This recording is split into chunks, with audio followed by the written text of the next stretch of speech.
Okay, so welcome everyone to club webinar with Andreas Preuss, who is what is your actual title actually in Borussia Düsseldorf? Official manager. Official manager, yeah. And he has been there until the 80s, and Andreas will now tell us a little about the club and the story behind Borussia Düsseldorf. But yeah, Andreas, the floor is yours. Yes, thank you very much. I think we had a PowerPoint in behind. It's coming now. Yeah, maybe I introduce myself. I'm Andreas Preuss, now 64 years old, since 84. So 42 years now I'm in Borussia Düsseldorf. This was also the date when our new club, only table tennis club, founded. It was 1984.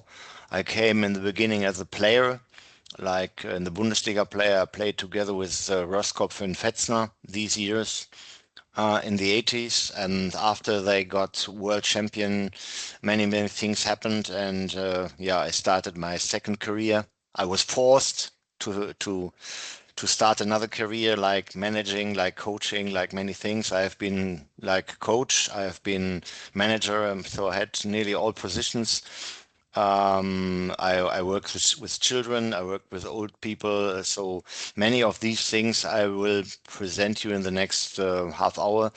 Yeah, I tried myself, I developed some, so I'm like a little bit this Borussia of the new ages is a little bit also my baby. I introduced myself. I'm 64 now. I have 3 girls at home, 1 dog, also female dog. So a lot of things to do with women. Women also play a role in our club, but the high professional sport is with men. Table tennis, the heart of our club is the first team, which you see here. I studied sport in the 80s, sport, and in the beginning English to get a teacher, to get a sport teacher or English teacher. English I didn't finish at all, like for getting a teacher, because before I had the chance to start beside my career like table tennis player, working with children, building up a table tennis school, and so on and so on. So many things to do. And see what I'm talking with you, see more like a little inspiration. It's maybe not everything what we do here you can transfer to your club or your organization, but even maybe you get one idea or the other idea, or you begin thinking and it's an inspiration to build something up, whatever, then it's a win-win situation. When we started here, in the beginning I was nearly alone. I got the chance, and the man before this was Mr. Micke. He trusted me to do some things, and then I am with him in the beginning and with others. We developed something, and so now we have around about 40 employees and nearly 50 people, like coach, like honored coach, whatever, but more than 40 people are paid and living from their job in our club. So this is the development of the last 40 years. Or more than 40 years. The main thing was always the first team. And the main thing in all these time were, I think, 2 things. First of all, have a short way of decision. It was always here that only a small circle of person, and maybe in some period only one alone. In some period only me can take decision. This is totally different to federation, to many federation also in Germany or in Europe, where there is still a committee of maybe honored people who making the decision, and those who work every day, they are not making the decision. And for us, it was very important that in the beginning, that we changed this. That was also the one of the reasons to build our own club, only table tennis club, to have direct decisions, short ways of decision, to be fast and move forward. And the second was just right from the beginning is to act economically. So to do it like you act in a company and not like in a federation. The federation don't want to earn money. In the end, it's only provocating. Also, maybe want to earn money, but it's a little bit different in a company. The first aim is to earn money. And this was always also a philosophy to start like that, because when you earn money, then you can invest, and then you maybe after you earn some money, you can employ the next person and the next person, and that was the way. In the beginning, in '89, when Mr. Micke was like my boss, and he was managing in Düsseldorf. He said to me when Roskop Fetzner were world champion in double in the night, we were totally drunken, and he came to me and said, you have to do it now. You have to do it. I didn't knew what he meant, but next day we spoke in quiet, and he said, yeah, you have to do it. I give you now, like an example, 10,000 D-Mark that time, or 10,000 euro, and do something. Yeah. And then I did, and we made a tournament, and we made this and that, and then I had 20,000 D-Mark. And with the 20,000, he said to me, okay, now you get 15,000 D-Mark, but the first 5 we invest in helping you. And when we had the next money, then I was not alone. We were like we had a secretary or another man or another woman working in the club. And this was the beginning of the development, like in this philosophy.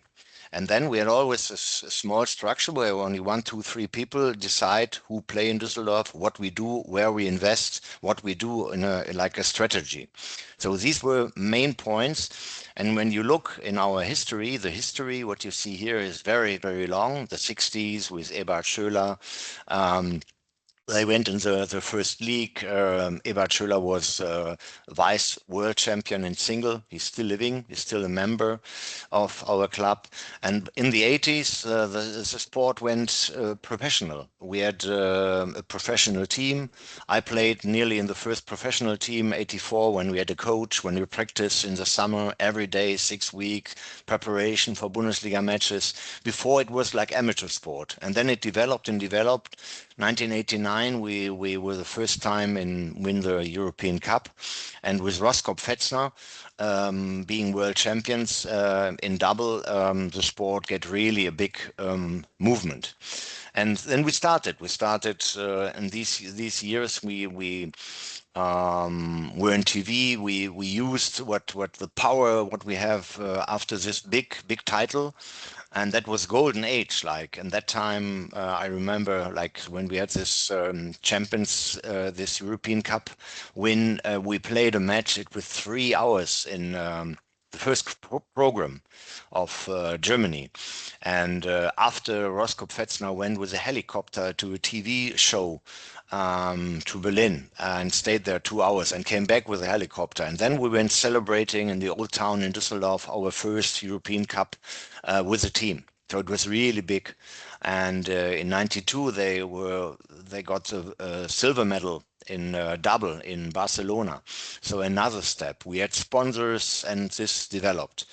And in this time, me and Mr. Micke, we had the idea to think bigger, because we had our training possibilities for Roskop Fetzner were not so well. They were very bad. They practiced in 3 halls all over Düsseldorf, and we tried with the mayor of Düsseldorf and the Minister of Germany for Sport. We found ways whether we could build an own hall. And that was a start in 1990 to find some money with the government and the North Rhine-Westphalia and the government from Berlin and from the mayor in Düsseldorf and we put something to this, and then we built our first hall, the first hotel.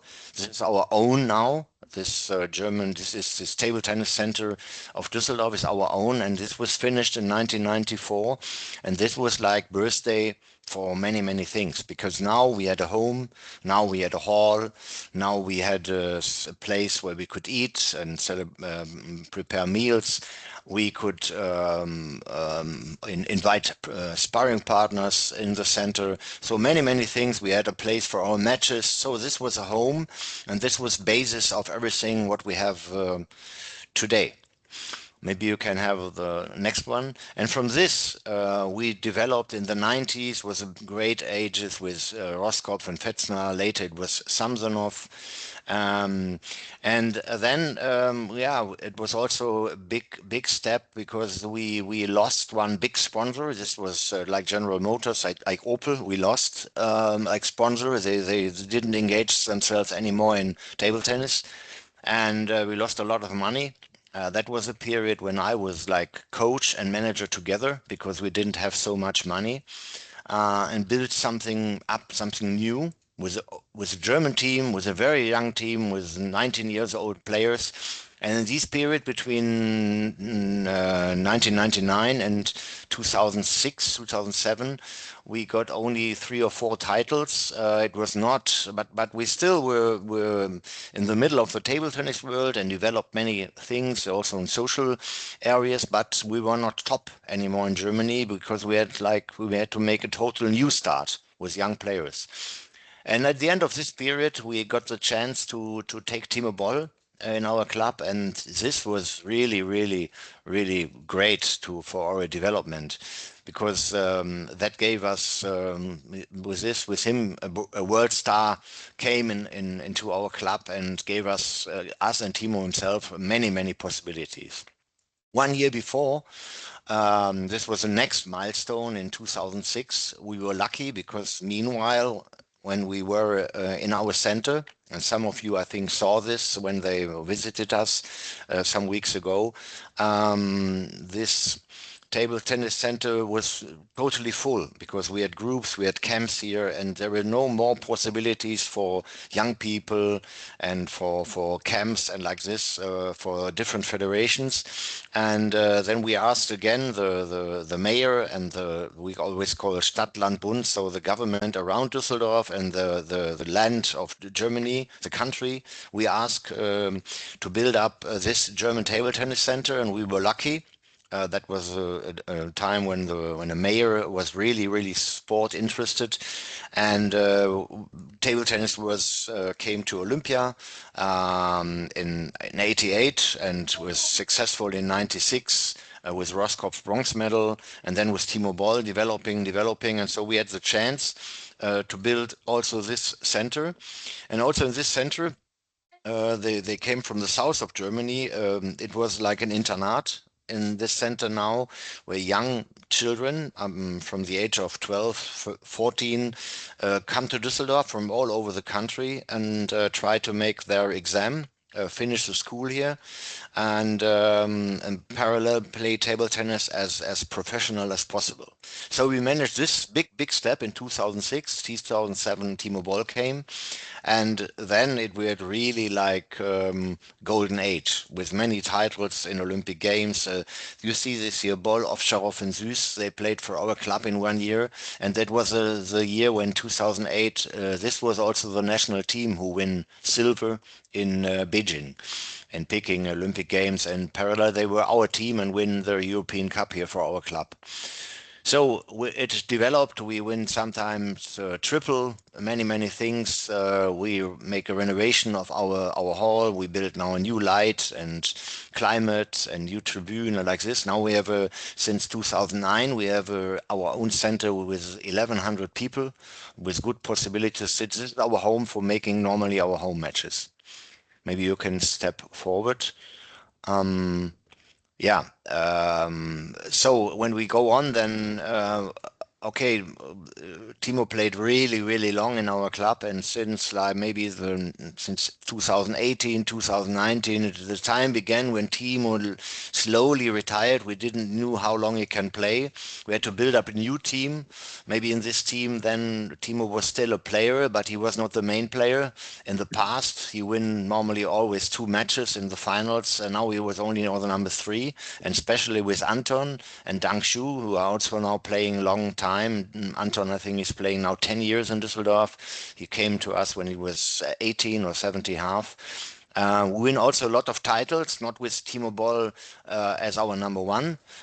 So still successful, but we tried to build the story and the club and the team also after Timo Boll. And now Timo Boll finally last season he quit. He finished his career. He's now something like an ambassador for our club.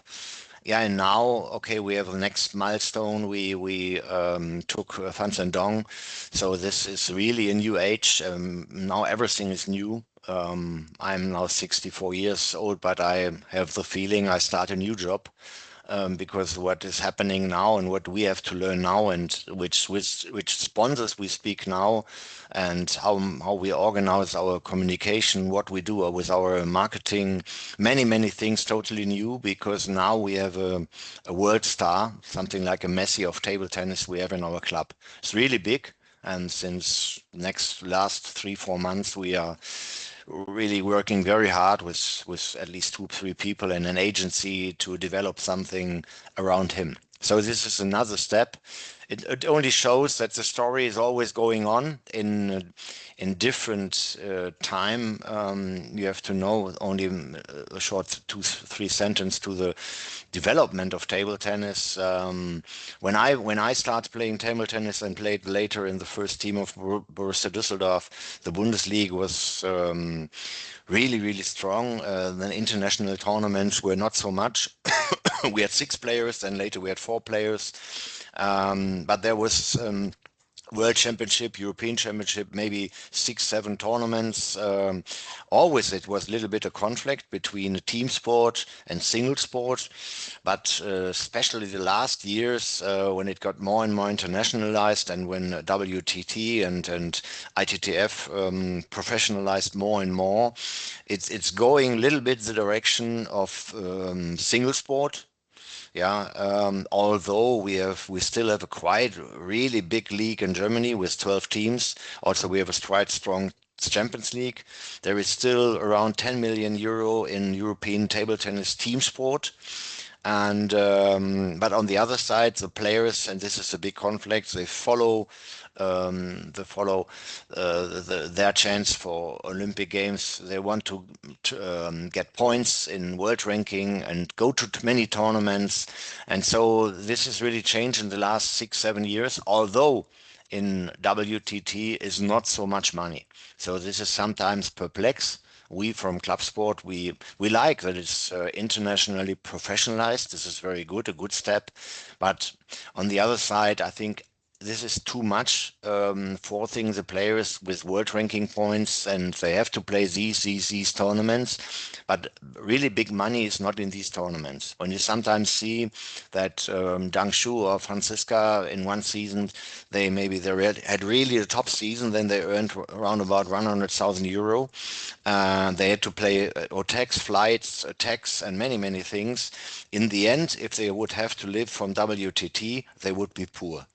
The main money for many of these European players, at least those who play in Bundesliga in Germany, is still coming from Bundesliga, although the influence and the power is getting a little bit more and more less. So this is a picture from the view of the club. Yeah, I'm not against WTT or not against ITTF.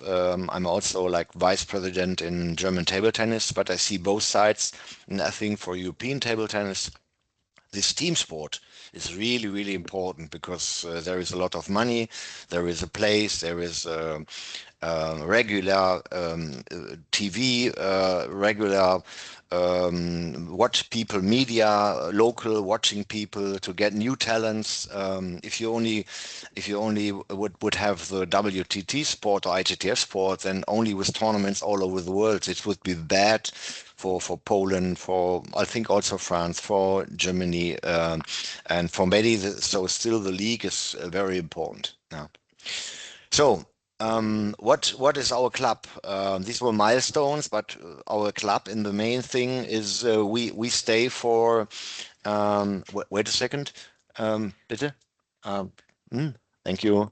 What our club is for, this is a picture in our club where we are. This is our home. Yeah, the club is standing for high performance sport. Like winning titles. The heart is the first team. But in the last years, especially the last 15 years, there was a lot of development also in different sides to develop the club. Now we start a new journey with a new player, with Van Sendong, with other young players. We want also to educate young players. This is here our home. But on the other side, beside this high performance sport, there is also another part of our table tennis sport. We are a club with now nearly 600 members. We are really proud of. People playing table tennis from 5 to 90 years old. We have different groups from young children, from old children, and we discovered the social side, the social power of our sport, because our sport is as a unique sport. Table tennis you can play everywhere. You don't need to invest so much money. You can play it inside, outside. You can play handicapped in a wheelchair, with one feet, with one eye, with one ear, or maybe hearing nothing. You can be ill, you can have diabetes, you can have Parkinson, you can have autismus, but you can play table tennis. Yeah, so this is fascinating. And we have all these things down under our center. So 600 members nearly, 37 teams playing every weekend somewhere, play table tennis on different levels, wheelchair, not wheelchair, and the para sport is a very big part in our club. We have really high level performance, so winning gold medals in Paralympics, in Paris, in Tokyo, and many medals. We have these Valentin Baus, Sandra Mikolasek, and Tom Schmidberger, but we also have we have also a lot of handicapped people who are not top sport, who are only playing table tennis for fun, for getting out of their illness, of their handicap, because table tennis, and they're playing also in regular sport. These are maybe players who are handicapped, but they play in regular sport, and this is really inclusive, what we have. We are German champion also in para sport with our team 10 times in a row now. So strong, but also very bright basis, very big basis. This is also fascinating, and this gives us also from the town and from sponsors, they really like, because this gives us power. The sponsors like, and so we not doing it only for our own. We also doing it for being attractive for the mayor, for the public, for the sponsors, for the media, and for the people in the end, because it's a sport of people coming together, especially in these strange times with wars and inflation and many things. The people don't know where many things are going with KI and with AI and with many things, and they look for orientation in their small part in a town, in their area, in their community, and they like to have sports. Yeah, you can make the next one. What I told you, this DIA, this ping pong Parkinson, these are different groups who are practicing every day. So we use the around noon the time, in the morning and afternoon, many times there are professionals from very young men, women, paras, they are practicing, and during noon these every day is one group practicing from the other side, and at the weekends we have also many groups from handicapped people who are practicing together. Yeah, like DIA, like ping pong park, and like autism. So sometimes on Sunday we make a practice for everybody. It's always different, but here is like traffic nearly 365 days in a year. Yeah. You can make the next one.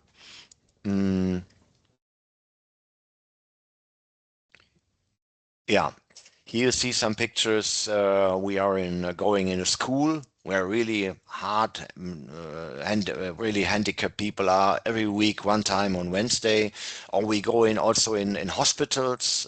This is a picture when we, one time a year, we go in a psychiatry where people with problem with the head and their brain are living. And there is also very nice, they're coming, this is a clinic with 200 clients, and nearly everybody from them is in table tennis. There's an action day in May. We do it now this year, beginning of June again. Since the last 10 years we do this, and they're really happy. And this is helping. They have now also table tennis in this hospital, practicing with the people. This is like a part of their therapy. So a big chance of our sport. Yeah. Can make the next one. Yeah, this is, we're really proud. This was something like, I always say, like a birthday of our club.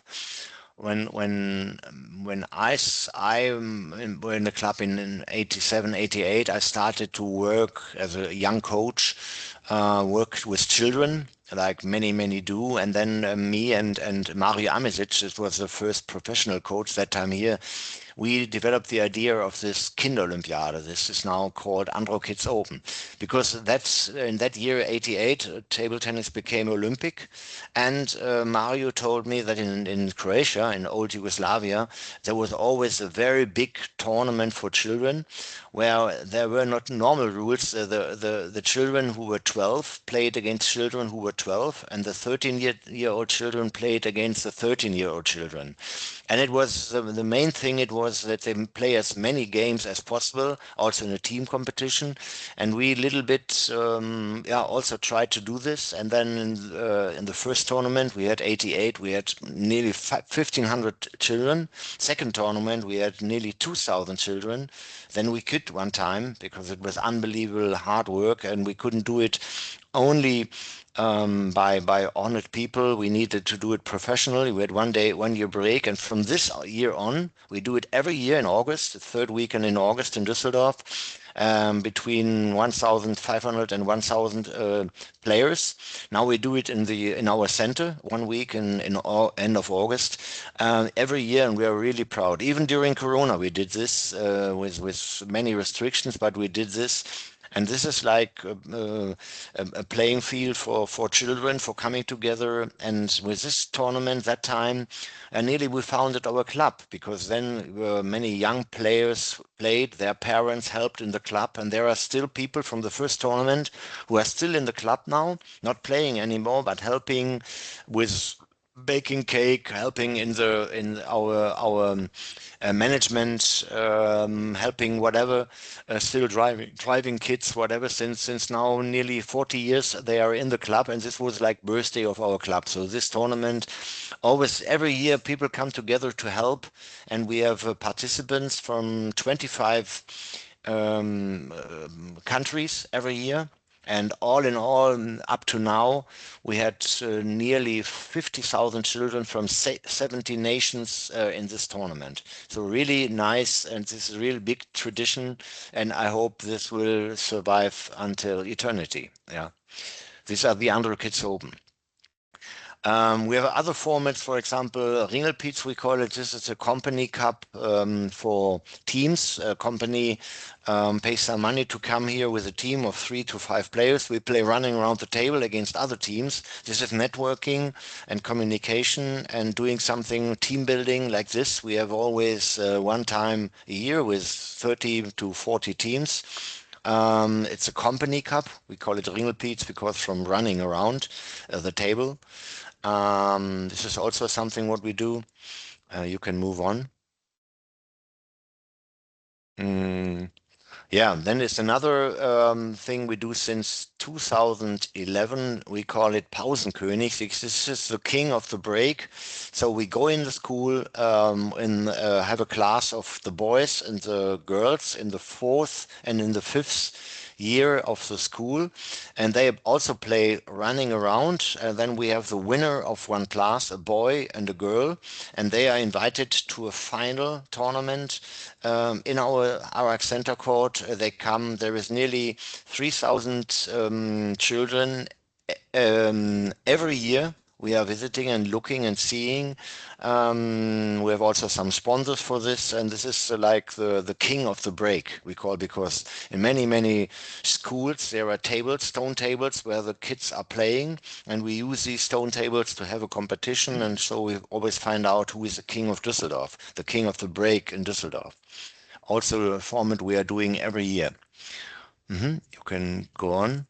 Also other projects. We are during Christmas now, since Corona, we are finding some sponsors and pack a like a Christmas box, something like this, a Christmas bag, which we bring to people who don't have money, who have maybe are very poor, or who are whatever, had some problems with violence, some woman or some man or some children. We go there where there is pain, and we are collecting money and bring to these people. Now we are collecting nearly 2,000 bags, and bringing to all over Düsseldorf and help people a little bit to make the world a little bit better. Also something what we do and what we really like to do, to a little bit away from table tennis, we use our name from table tennis and bring a little bit joy to the people here in Düsseldorf and around. You can go on. Yeah, this is like our main project. We call it Bunt geht's rund. So bunt is like colorful. It goes around. We built one table, and we have a table with a car, and we put this table behind the car, and then with this table we drive around and play table tennis somewhere in the town. So this is like a project we have since 2016, when the migration crisis was, especially in Europe and especially in Germany also. We made many dates, and still we use this mobility with a car to go somewhere and play table tennis with people nearly everywhere. Yeah, can move on. We have an own table tennis school, so we have also something like you can sleep here, you can come to us and learn table tennis. This is like to pay. These are not total professionals, but nearly 2,000 people or more from all over Germany come a weekend or a week, and we have professional coaches, and then we play table tennis. We have also camps in the holidays. We have table tennis birthdays, when we also do something with sport, and with this we earn money, and we have an own hotel. Also, which we sell. These are possibilities to get some income, to have our hall and our hotel on a good level, to invest this money. We are so especially in the holidays, we are really booked out, because many adults, many parents have to go to work, and they don't know what to do for the children. And here they find a place where can do something useful, move, be in contact to other children, do something quite nice, pay a little bit for this, and so also a point to do something well also for society and earn some money. Can go on. Yeah, this we made in 2017 when we had the World Championships here in Düsseldorf. We built the longest desk of the world. We many times used these beer tables, these desk tables with a mobile net on it, and made events. We also one time with this, I think it's on the next page, with the arena. But here we have we had on but you can one back again. We had on this beer table, we had 660 people in 12 o'clock in the during the day on the 27th of May in 2017, playing in the old town on these beer tables, playing table tennis. So this was like a really cool event, because in our old town normally people are coming to drink and have party, and so we had a little bit of party and a longest table tennis desk of the world. On the next page, you see another thing. Went 2 times. We went in the arena in Düsseldorf, in the big arena. There can be 54,000 spectators. It was also during European Championships in football 2024. It was also one of the stadiums. And here we made 2 times a world record in running around the table with more than 2,000 children. And we also combined the thing music, dancing, and playing table tennis with these children. It was really nice event one morning in June in the arena. We also find sponsors. This was shortly before, 1 year before Corona. So we had a tour, we call it Sing Pong. So it's not ping pong, but sing pong, because in Düsseldorf there is one movement that's the children. I educated in singing songs, and they learn the notes and like this, and so they learn singing, and we combined it together with the idea of playing table tennis, and we were with this movement we made this event together. So it was not called ping pong; it was called sing pong. To show that the table tennis can combine with many things. Yeah, maybe the next one. Mm. I don't know where I am now. Finish? Yeah, nearly finished. Yes, That's me. finished, yes. Yeah. So these were only examples for what could be done to show the possibilities about table tennis, and to show where it could develop, what also could be managed by monitoring maybe sometime. Many ideas are not new, maybe they are old, they are combined in another area, but it's a thing that our sport has a lot of social power. And I really believe, this is maybe my last sentence, I really believe in outdoor table tennis. I think where the times are right, because especially after Corona we have these stone tables. People like to play outside. They like to do something individually. They don't want, maybe later they want in club, where in Tuesday and 7 o'clock they have to be on the table.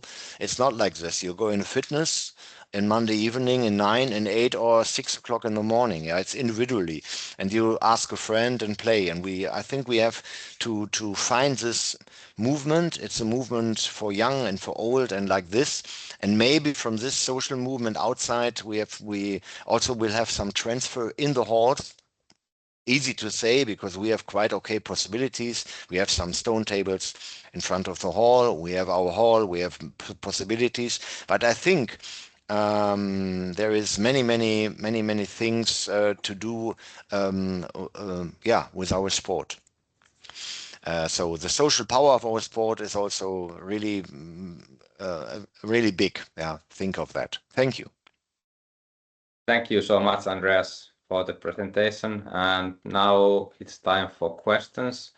Like Andreas told, he has been a player and a coach and a manager, so you can ask, I guess, anything table tennis related. And I can start with the question, and then you can continue, and please put your camera on if you can when you ask the question. But Andreas, you have seen some of the best table tennis players in the world.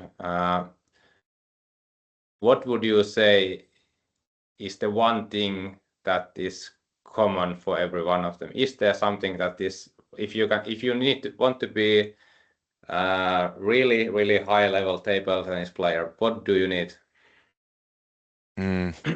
For sure, it's not only one thing, but I think one main thing is the possibility to learn.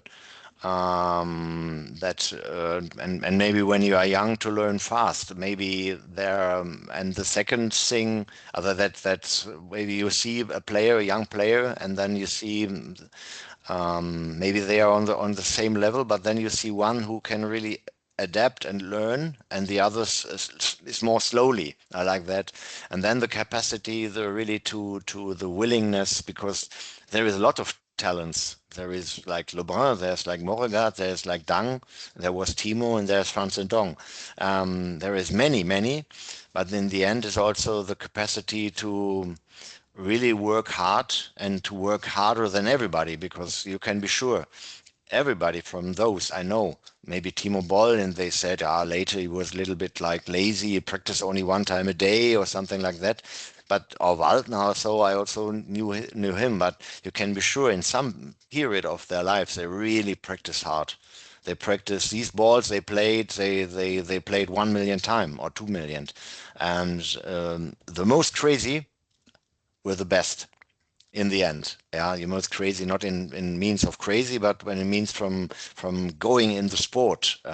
There are many others to be really high level, but I think for the possibility to learn, also to adapt or learn when you are older, when you see how long, for example, Timo Boll played, how long when you saw his style I saw Timo first time in around when he was 9 or 8, 89, and then he played first Bundesliga match in 96. And when he played then in 2025, table tennis was totally different. Yeah, with backhand all over the ball, with banana, with many things, other services, the turner, whatever. It was in that age not possible to think about the importance of the backhand. So he really adapted 3 or 4 times. He changed the style, and maybe if he would have the style from 2024 in 1998, he would have been world champion in 1998 for sure. So he always had to adapt. Really important. Yeah, thank you. Then Tapio. Thanks, Andreas. Very interesting to hear your story. I would like to ask, how did you actually, in the very early years of the club, how did you get people around you to work together for the common goal? Because I'm sure you didn't do everything by yourselves only. You needed other people that you cannot pay. How did you actually make them work together for the common goal? Yeah, I think in the beginning to build up a community, I think the secret was the parents of the children to bring in the club. The club was nearly dead because we didn't have so many young children, and so not parents engaged. So this was the first that children coming, and that more people coming in the club, and that begin like networking, because some people knew this, some doing that, some helped in the Vorstand, so in the management board, what we had also in the club. So people engaged, and we were like a team. This was not in the beginning. In the second, it was like with this team and with this playing, people liked. It was always in the beginning people who liked also play table tennis and engage. Yeah, so one of the second thing was table tennis, because the people played, and then they were in the club. So in the beginning, we had nearly always, we had people who studied, who had some relationship to table tennis, and they, because of this table tennis, the love to table tennis, came in our club also for working. And then there was a passion, because the secret was they saw Roskopf or like this players, so they loved this. And on the other side, they really wanted to engage themselves, also professionally. They were proud to be part of a club like this, together with Roskopf and like this. It was always organized a little bit like family. Yeah, so they engaged themselves, they got some money, they were highly motivated, because then we went to the finals, we went to a match, and then Roskopf said hello to also the people who worked here. And this was like a family, maybe even more than today. We try also to have family today, but the sport is more professionalized. The player are not so many times here and like that. So this was the point. Parents building the club a little bit bigger with parents and children, keep them very long here to engage themselves. Sometimes the children played, and after they finish, but they stayed in the club for engaging. Yeah, maybe not for money. And then also the passion in the end. There were students, young students who started, who had also the love for table tennis, and then it was growing. Later, I think we nearly always had the best experience, because my story was also like this. For me, it's sometimes not like working, because now I'm talking with you about something I love, something I later look table tennis won the world championship. So I have in 2 weeks we played Champions League final. So in also me sehr viel, so a lot has to do with table tennis, and a lot have to do with the passion for table tennis. Yeah. And on the other side, okay, it was always like this, walking for the same aim. It's not only a one-man story, cannot never be. In the end, you have to delegate. It's like a normal company. You have to organize it like a company. Yeah. Thank you. Thanks, Andreas. Vielen Dank. Gerne. Thank you, Tapio. And then Jokeri. Okay, it's you have very good players. You have world-class players over there, and you have coach Danny Heister over there. So I've heard that you have used action types approach during those years when you have trained with the players. So individualizing their performance mentally and also technically to understand their motor preferences. Am I correct? Yes, that's right. This is a specialty of Danny. He was educated also by football coaches or other coaches in the Netherlands, and I think it's the right way to do it individual because, okay, the players playing every day, coaching, everybody needs something else. Like somebody you must, speak more and give more advice. The others, you must ask for advice. You must maybe moderate this also for the practice. With some you can discuss. Some really need an information and say, clearly, this you have to do. The other, there's a player always wants to discuss, want to be inside. This is many things. But this has to be coaching and practice has to be individualized because the relation between coach and player is very intensive. Yeah. Yeah, I'm an action types approach, and I've been working with those table tennis coaches who has been training Danny in their back days. So that's why I'm interested, and I'm trying to get it also involved here in Finland with the players. Yes, it's a good way. Yeah, thank you. Thank you. Thank you. And then other questions, and if you don't want to ask in here, you can also write a message, and I can read it out loud. Maybe. Okay, Jyrki has one question. Hello. Okay, I don't know if I need to show my face, but maybe I could. So I'm from Tampere, which traditionally is an ice hockey town, a very popular sport here. Also nowadays the football has gone up really well, so we have a new stadium, very nice atmosphere. Also new sport called floorball is a big competitor. But I think in Germany also you must be in competition of talent with other sports. So how do you find it and how do you manage that part? That's really tough for us. Yeah, it's also tough for us. It was when, first of all, when I started in '86 with the talents, the level was really the coordinating level of the children was higher in general, because now you really see the social media and the mobile and like this, not so many people going outside and climbing trees and like that. This is really different than maybe my or our age or your age. This depends on how old you were, but this was 40 years ago different. The second is at that time it was easier because there was not so many concurrents. There were maybe 10 sports or 50. Now there is 300 sports and interests what people can do. So you have to divide. So it's really also a problem for us. What we learned is I think you have to go in school, and maybe you have even to go a little bit earlier in school. In the beginning, we started in 4th class or in 5th class. Maybe you have also to go in our 3 or 2nd class to get the children a little bit earlier. And then, okay, find a way to the parents. And best would be if you have a talent, then maybe it's not only a talent, maybe it's a friend of him, of her. So they do it together, because many times, especially in the beginning, you need 2 or 3 or a little bit group that one survives, because otherwise you are not like Forrest Gump playing alone table tennis. You want to play table tennis with somebody else. Table tennis is ping pong, is social sport.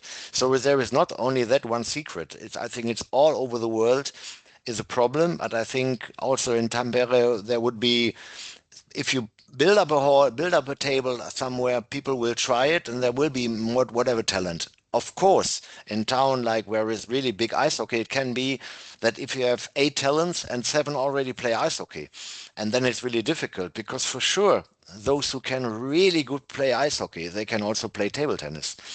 And those who cannot play ice hockey, they sometimes also cannot play table tennis. So it's maybe sometimes the same, but some individual, for example, me, I came to table tennis, I came from football, and in the end I still love football. I didn't like football because in football it was always I could work as hard as the group was working. I always had to join with a group, and I'm not against the group, but in table tennis I could do my own. I was more individual, and there is also children like that who really want to play on their own with others and don't want always to be with 11 players in a group and be like disciplined in a group. So there is many ways. But in the end, I believe if you start something and if you engage yourself and if you offer something, you will have success. It will be harder, and especially, of course, it will be harder in a town where ice hockey is world famous. And okay, and the conditions maybe for table tennis are not so nice. Yeah, so it's tough work, but there's still a chance. But in general, we have the same problem. In our town is also ice hockey, is also football, and it's many sports. Is around here where we are, there is tennis, for example, and golf. Yeah, so sometimes you have really talented people. The parents are really rich, but then you ask them, I play tennis. The boy is 6 years old. I play tennis since 2 years. Yeah, and then you will not get him in the most time because the parents also want to play tennis, and then the boy or the girl plays tennis. But still, move on. We will always, in the end, we will have success. Yes, I guess that's not so different from what we have at the moment. So I fully agree with all this, and in particular with the parents, because the parents are the main sponsors to start with. So at the start, so if they don't want to take their kid to table tennis, it's not going to happen. So, but thanks. Yeah, that was really nice to hear. Thank you. All right, then other questions. I was almost starting exactly the same question actually than Jyrki, but maybe we can continue with that topic. You already answered this partly, but what would you say? What is the best way to sell table tennis to kids? Why is table tennis the best sport in the world? Yeah, it's you can have very fast success because in the end everybody likes to when he can do something in a good way. So it's in the first part, if you have a racket and a ball, it's really easy, and you need nothing. It's easy to do it everywhere. You don't need to have ice. And you don't need to change your clothes and to do many things to prepare 1.5 hours to play. No, you need 10 seconds. And if you don't have a partner, you play against the wall. When I was a kid, I played against the wall, so it's possible to do. And it's easy and it's fascinating. For me, it was always when you come and play, maybe with other people, the most fun you have is that you do it together. Then you come in the flow, and when you're in the flow, you will never stop playing table tennis.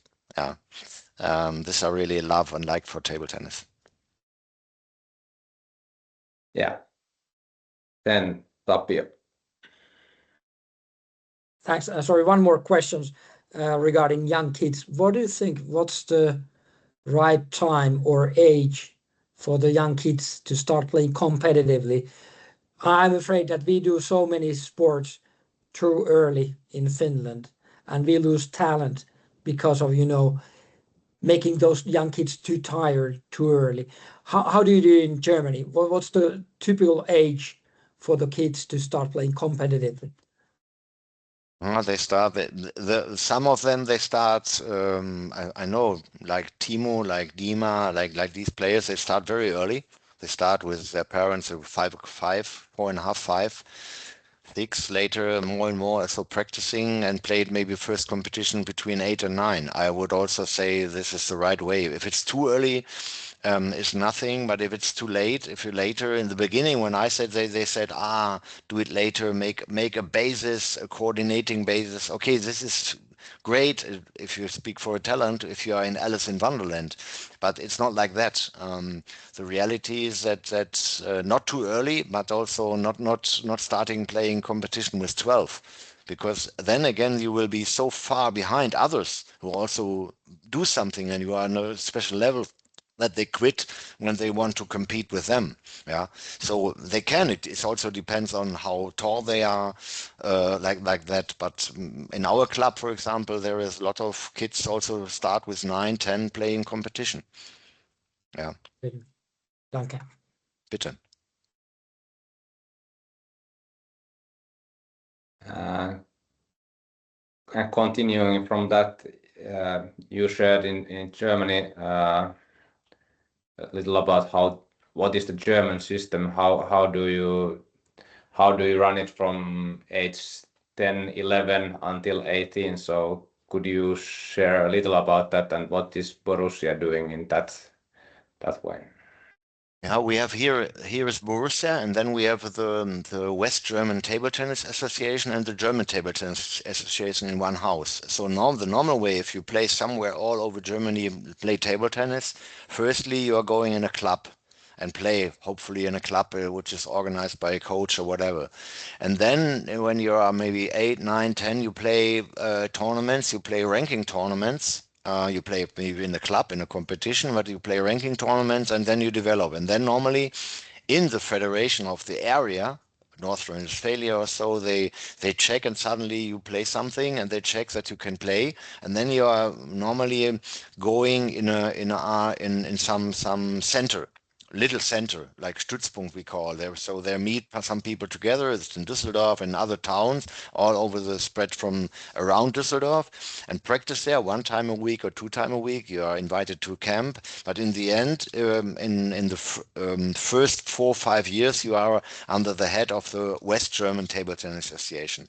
And if you move through the system and getting better and better, then you come in the system of the government of Germany in this association. Borussia is always in this, right? Like here we have now children in all ages, and they are practicing in the club, and they are practicing in the North Rhine-Westphalia center, which is in our house by chance. And later, if they're very good, they practice also again, maybe in Düsseldorf, because it's in our house, or they go in another club and practice there in that center. So a little bit in the first years, always it's club, but in the first years, it's the area, like we have Hessen, we have Bavaria, we have Berlin. In these areas they practice, and in the second part, 15 to 18, it's a part of the government of Germany, of the DTTB, of the German Table Tennis Association. Yeah, and the competition is quite different in Germany, as I remember you have like 540,000 club players in Germany in total, and we have 1,200 in Finland, so it's quite different. But yeah. But all right, the clock is 5, and if anybody doesn't have any more questions, then I really thank you, Andreas. It was a pleasure, and I think everyone here got some new ideas and new information. So we are very thankful for your time. Thank you. Visit Germany visit Düsseldorf, it's a nice town. I have been in Rovaniemi, I told you, in end of January. Maybe next year I go again. Or I have to go to Tampere, I have to see. But I like the nature in Finland and the people, very nice. Yeah, you can do a Finnish tour starting from Tampere and go I make a table tennis tour by long distance running with the ski. Yeah. Exactly. All right, thank you. Take care. Stay healthy. All the best. Thank you very much. Thank you.